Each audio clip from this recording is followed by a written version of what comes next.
Welcome back to the deep dive. So, you sent us a really fascinating stack of sources about a clothing brand called Kind Mindwear, Mhm. and it's built on this powerful positive message. Our mission today is pretty simple. We're going to dig in and see if the company's mission is solid or if it's really just, a very effective marketing veneer. Exactly. We're trying to understand that disconnect between the beautiful, feel-good message, Yeah. in this case, all about mental health awareness, hmm and the actual, well, the operational side of the business. And that initial appeal is so strong, isn't it? The sources talk about the gentle colors, the uplifting slogans.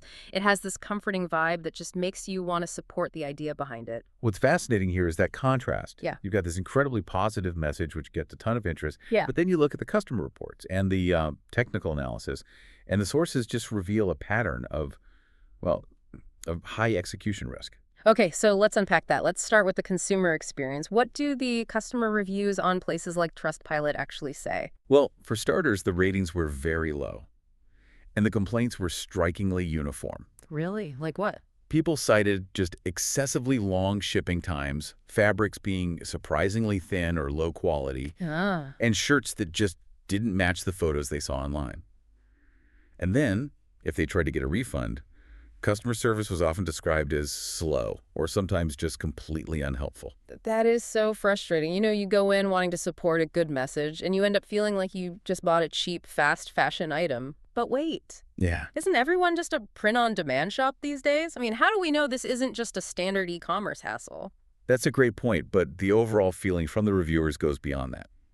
The sentiment was that the experience felt, well, it felt more like a quick anonymous pop-up shop, not a genuinely built brand that cares about its cause. Got it. The sources suggest these are operational gaps that really point to poor quality control and, frankly, broken logistics. And that feeling of poor execution seems to be backed up by some more technical findings. The sources mention an audit that raised some major red flags. They absolutely did. The analysis brings up a specific third party, Guardian Soft, which is a specialized platform that checks for website trustworthiness. Hmm. And Guardian Soft gave the website an extremely low trust score. Okay, what specific indicators was the auditor looking at to give such a low rating? So a couple of key things. One was a fairly new domain. The other, and this is a big one, was intentionally hidden owner information. Ah, And that structure, according to the findings, it matches the pattern you see in these pop-up apparel shops, businesses that launch fast, run these very emotional ads to get sales, and then they don't have any traceable history. and then there's the transparency issue with the cause itself. The whole brand identity is leaning on mental health messaging, right? Yeah. Kindness, awareness. Right. It's central to their marketing. But the source material points out there is no clear information about what organization they support or how much is actually donated. And this is a major insight.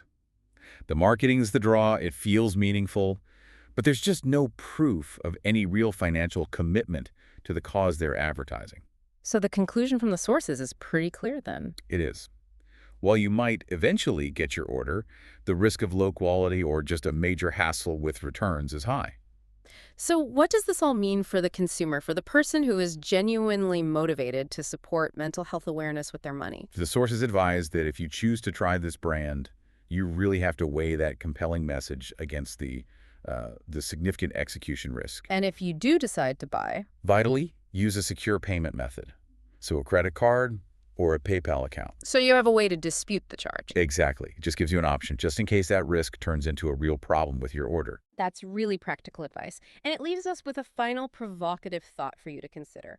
How should we, as consumers, balance that desire to support a positive cause with the critical need for transparency and, just good quality? When does a meaningful slogan stop being enough to justify poor performance?